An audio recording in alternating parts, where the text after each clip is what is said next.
Você já sentiu que o silêncio da noite, às vezes, parece pesado demais? Como se houvesse algo tentando preencher os vácuos entre os seus pensamentos com uma frequência que você não deveria ser capaz de ouvir. Um zumbido persistente que ignora seus ouvidos e ressoa direto no seu crânio.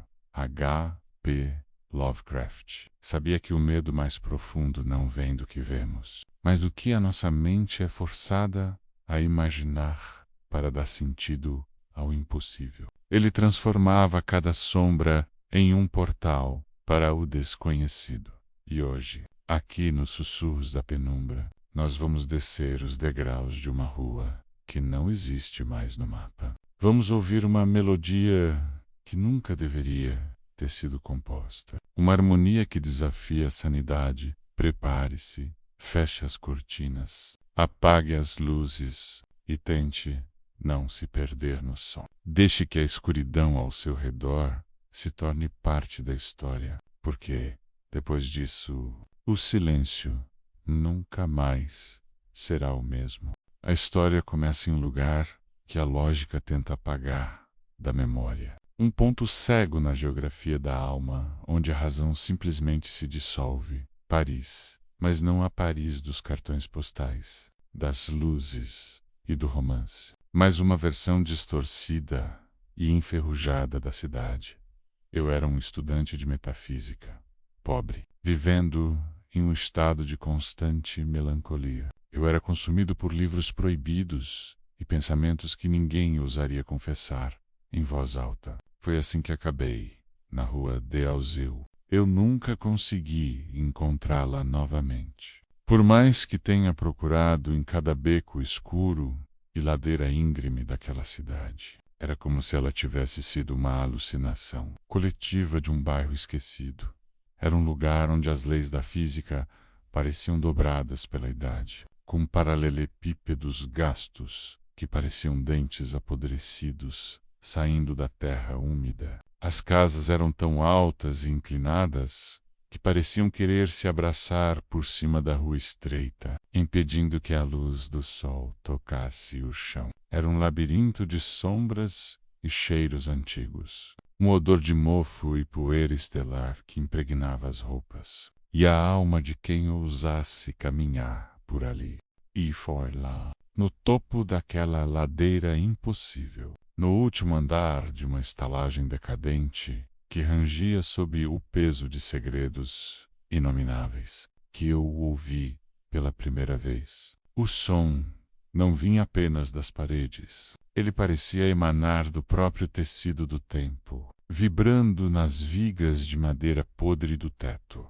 Eric Zahn não era apenas música, era um desafio às esferas, um grito matemático lançado contra a indiferença do universo que nos rodeia. Zahn era um velho mudo, um violinista que tocava em uma orquestra de 5ª categoria durante a noite para ganhar o pão, mas que guardava para a madrugada sua verdadeira essência profana. Eu ficava no quarto, logo abaixo do dele, e todas as noites o teto parecia vibrar com sons que desafiavam qualquer harmonia conhecida. Notas que não deveriam existir em nossa escala musical. Eram notas agudas demais, vibrações que pareciam rasgar o ar e ferir os tímpanos com uma precisão cirúrgica e cruel. Uma cacofonia que, por algum motivo macabro, tinha uma lógica matemática assustadora por trás, como se cada acorde fosse uma chave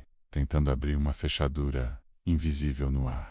Sabe aquele desconforto de quando você ouve um som que parece errado na sua espinha, um calafrio que sobe pela coluna e paralisa os seus sentidos? Era isso, mas era viciante. Uma curiosidade mórbida que me impedia de tapar os ouvidos e me forçava a escutar cada dissonância.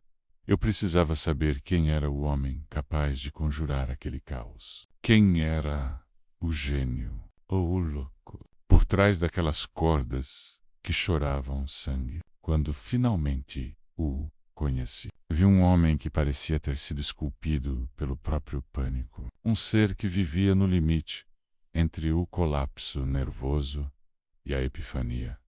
Pele de pergaminho, amarelada e seca. Olhos injetados e saltados que pareciam ver coisas que a luz não revela. E um rosto que nunca sorria. Como se os músculos da face tivessem esquecido o que é a alegria. Ele me deixou entrar em seu santuário de miséria. Mas havia uma condição implícita na sua agitação nervosa. Eu nunca deveria perguntar sobre a janela. Aquela janela única no topo do sótão, que ficava sempre fechada, coberta por cortinas pesadas que pareciam esconder não a rua, mas um segredo que poderia devorar a minha mente.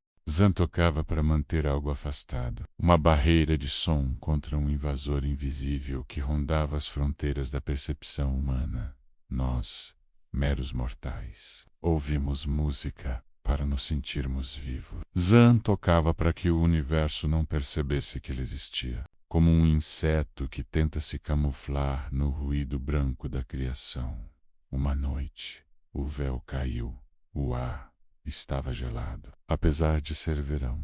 Um frio que vinha de dentro para fora, congelando o sangue nas veias. Zan começou a tocar, mas desta vez era diferente. Não era uma melodia de um homem, era o grito de uma alma sendo puxada para um abismo. Ele estava frenético. O suor escorria pelo seu rosto como lágrimas de medo, enquanto ele lutava contra um instrumento. E foi então que o vento começou. Um uivo que não vinha das nuvens.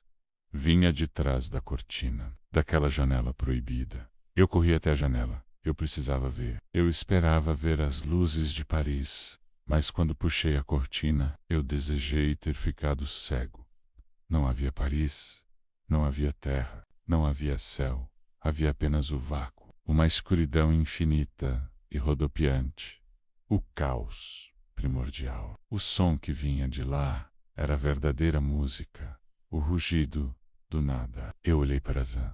Ele continuava tocando, mas seus olhos estavam mortos. Ele já era um cadáver animado pelo puro terror. Suas mãos moviam-se sozinhas para manter aquele portal fechado. A música dele era o último selo de uma porta que nunca deveria ter sido aberta. Eu fugi. Corri como se minha alma dependesse de cada centímetro de distância. Quando parei para respirar, eu já estava nas ruas iluminadas. Mas quando tentei voltar, no dia seguinte, a rua tinha sumido. A rua do vazio, com seu violinista mudo e sua janela para o infinito, tinha sido apagada da realidade. Até hoje, quando o vento sobra de um jeito estranho.